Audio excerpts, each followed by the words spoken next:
अरुणिमा सिन्हा का एग्जाम्पल बताता हूं। माइंड स्ट्रांग होना चाहिए, बॉडी तो उसका गुलाम होती है। अरुणिमा सिन्हा एक रात दिल्ली की किसी ट्रेन में बैठी हुई थी, ट्रेन में बैठकर जा रही थी। उस ट्रेन में अचानक डकैत चढ़े, 3-4 डकैत लड़के लूटने वाले, वो सबको लूटने लगे, अंगूठियां निकालने लगे, सोने की चैन खींचने लगे। अरुणिमा सिन्हा के पास भी आए। चूंकि अरुणिमा सिन्हा एथलीट थी, खेल खेला करती थी, इससे वो फिजिकली फिट थी, तो वो अरुणिमा सिन्हा वो चारों लड़कों से लड़ने लगी कि मैं दूंगी नहीं मेरी चैन और अंगूठी। तो वो चारों लड़के चूंकि अरुणिमा सिन्हा से लड़ नहीं पाए, तो चारों लड़कों ने मिलकर उनको ट्रेन से फेंक दिया। और जब ट्रेन से फेंका, 23-24 साल की लड़की थी, ट्रेन से फेंका तो ट्रेन फास्ट चल रही थी, और जब फेंका तो सामने वाले ट्रैक पर भी ट्रेन आ रही थी। तो अरुणिमा सिन्हा को जब फेंका तो अरुणिमा सिन्हा ट्रेन की चपेट में आ गई और उनकी दोनों पांव कट गए। रात में लगभग 43 ट्रेन गुजरी उस रास्ते से, किसी को भी पता नहीं था क्योंकि रात का वक्त था। सुबह कोई बकरी चराने वाला वहां से गया तो उसको पता चला कोई लड़की पड़ी हुई है जिसके पैर कट गए। उस चरवाहे ने और लोगों की मदद से अरुणिमा सिन्हा को हॉस्पिटल में एडमिट करवाया, फिर वहां से उनको रेफर किया गया दिल्ली। और दिल्ली में जब अरुणिमा सिन्हा के माँ बाप को यह पता चला, उनके रिश्तेदारों को पता चला, तो सब मिलने आने लगे। तो जब अरुणिमा सिन्हा की माँ और रिश्तेदार उनसे मिलते थे तो अरुणिमा सिन्हा पागलों जैसी हंसती थी। तो उनकी माँ को लगता था कि अरुणिमा सिन्हा को सदमा लग गया।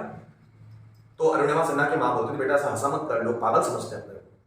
बोले माँ मैं तो एक चीज सोचकर हंस रही हूं, अगर भगवान को मुझे मारना होता तो उसी वक्त मार देता। उसने मुझे नया जीवन दिया है, मतलब वो चाहता है कि मैं कुछ नया करूं, कुछ इतिहास रचूं। मां मैंने सोच लिया मुझे क्या करना है। तो उसकी मां बोलती पहले ठीक हो जा बेटा, फिर जो करना है वो करना। मां अब मैं माउंट एवरेस्ट चढ़ूंगी। देखो जिसकी दोनों टांगे कटी है वो बोले मां मैं माउंट एवरेस्ट चढ़ूंगी, दुनिया की सबसे ऊंची चोटी, एशिया की सबसे ऊंची चोटी, माउंट एवरेस्ट चढ़ूंगी। 6 महीने से 8 महीने लगे उसको ठीक होने में। उसके बाद उसने उस लेडी का नाम याद नहीं आ रहा मुझे, जिनके पास ट्रेनिंग ली, याद नहीं आ पा रहा उनका नाम मुझे, उन लेडी से ट्रेनिंग ली। वो लेडी भी पहले माउंट एवरेस्ट पर चढ़ चुकी थी, तो वो ट्रेनिंग देती थी। 25 लाख रुपए लगते हैं माउंट एवरेस्ट की ट्रेनिंग लेने, 25 लाख रुपए का खर्चा आता है। 6 महीने बाद उनको कच्चे पैर, वो जो लोहे के पैर होते हैं वो लगाए गए और उससे उन्होंने चढ़ना शुरू किया। 1 से 1.5 साल की ट्रेनिंग ली। उसके बाद अरुणिमा सिन्हा चढ़ गई सीधे माउंट एवरेस्ट। चढ़ गई। पद्म विभूषण मिला है उनको, राष्ट्रपति ने पद्मश्री अवार्ड से सम्मानित किया है उनको, पद्मश्री अवार्ड, पद्म विभूषण नहीं, पद्मश्री 2012 में मिला है। और सिर्फ वहीं पर वो रुकी नहीं, उसके बाद अफ्रीका की सबसे ऊंची चोटी, ऑस्ट्रेलिया की सबसे ऊंची चोटी, सब जगह चढ़ गई। 4 सबसे ऊंची चोटी चढ़ चुकी है शायद, अब तक शायद बोल रहा हूं मैं, कंफर्म नहीं, 3 तो कम से कम चढ़ चुकी है। और उसका ध्येय है कि वो 7 उपमहाद्वीप की सबसे ऊंची चोटी पे चढ़े। वो लड़के जिसके पाँव भी नहीं, ये तो सिर्फ बात है मन की। जिस व्यक्ति का मन स्ट्रांग है उसकी बॉडी उसके गुलाम होती है।